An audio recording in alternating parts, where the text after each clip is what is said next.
Hey, Dad, you got a package. All right, it finally came. You want to open it up? Yes.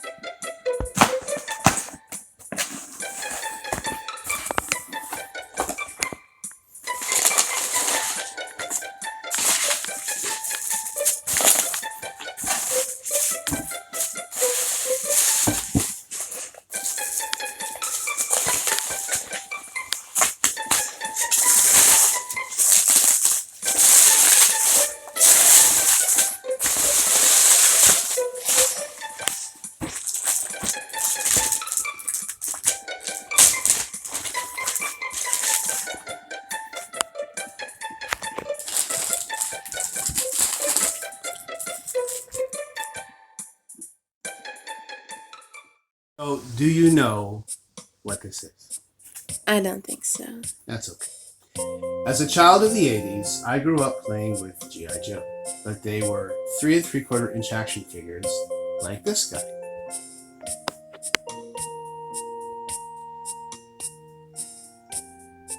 Today, I will be talking about the 12-inch figure from a toy line created 2 decades earlier.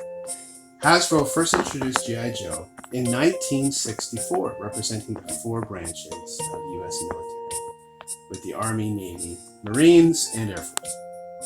From the very beginning, it was made clear that these were action figures and not dolls, like this Ken from Mattel.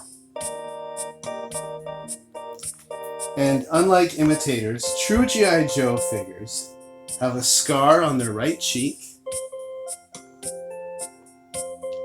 as well as the upside down thumbnail on the right hand.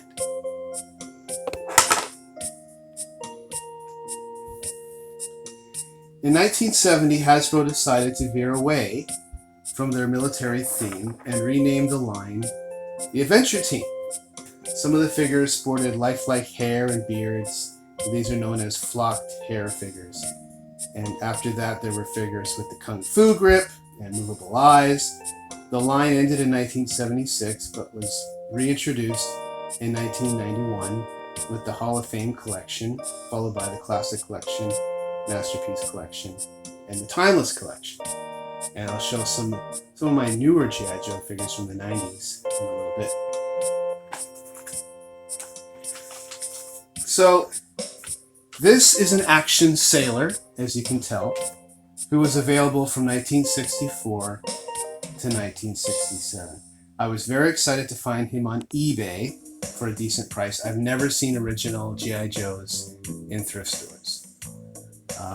Some of the ones from the 80s and 90s, yes, but never anything like this. So I knew I was going to have to bite the bullet at some point and just get one on eBay. This is his original outfit. Although he came with a few more accessories, there was also a whole line of extra accessories that you could purchase for the sailor specifically, such as weapons, scuba gear, an inflatable raft, and this life jacket, which I had to buy because I love it. I purchased this because I thought it made him look more complete, and it also reminded me of stories I was told about my grandfather, who was a sailor during World War II and always needed a life jacket nearby because he never learned how to swim. And considering that this toy is around 55 years old, I would say it is in good shape. There's some paint wear on the head there. And as we'll see in a minute, we're going to take his clothes off. There'll be some stress fractures around the arms and that. That's normal with a plastic toy that's pretty much an antique. The clothing has some stains and some holes and evidence of some repair, but the clothing and accessories can easily fetch a hefty price on their own, so I was happy to get them with the figure. So, both of these toys are 12 inches tall. What makes one an action figure? What makes the other a doll, in your opinion, Marshmallow?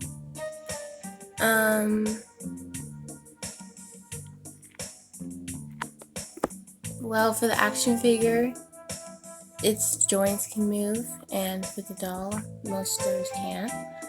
Yes, you're right. I mean, that's probably one of the main points. You can make action poses, and as you see, there are several points of articulation on this G.I. Joe. I haven't counted them all, but look at the neck, swivelly neck. He could hold a weapon.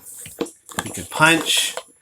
I don't want to take his pants off because I don't want to take the shoes off because it looks like his feet, which also have many points of articulation, could break.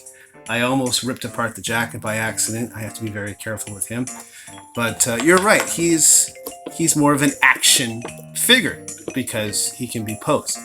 While this Ken doll here has hardly any points of articulation, you cannot bend the elbows.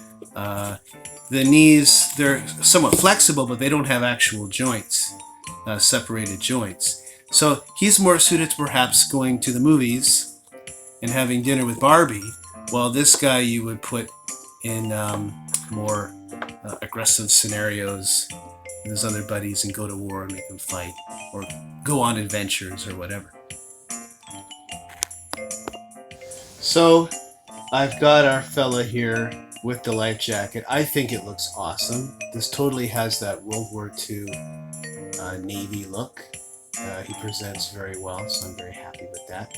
I've got him beside 4 other figures that I have found all at thrift stores over the last few years.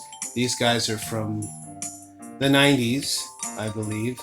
There's I think that's a Hall of Fame Storm Shadow, which was a very popular 1980s G.I. Joe, and he's been in the recent movies. That's a cold water submersion G.I. Joe, which has a trigger on his back which activates his arm. And then a couple of Adventure Team or Action Force Team, or I can't remember. This is a knockoff here. So this is not a G.I. Joe. This is by Leonard. And in my 3 3/4 G.I. Joe episode, I do talk about Leonard and Remco knockoff figures. Well, here's a 12-inch knockoff.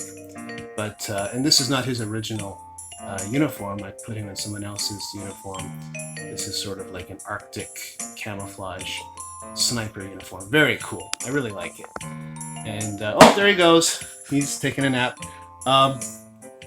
So these are the ones that I see at thrift stores and even collector shows, and they're not very expensive. This is the guy. This is the gem. This is what you want, at least one in your collection if you call yourself an action figure collector, I think. So, I hope you enjoyed today's show. Thank you so much, Marshmallow, for joining us. No problem. And we'll see you next time on Old Toy. New joy. Goodbye.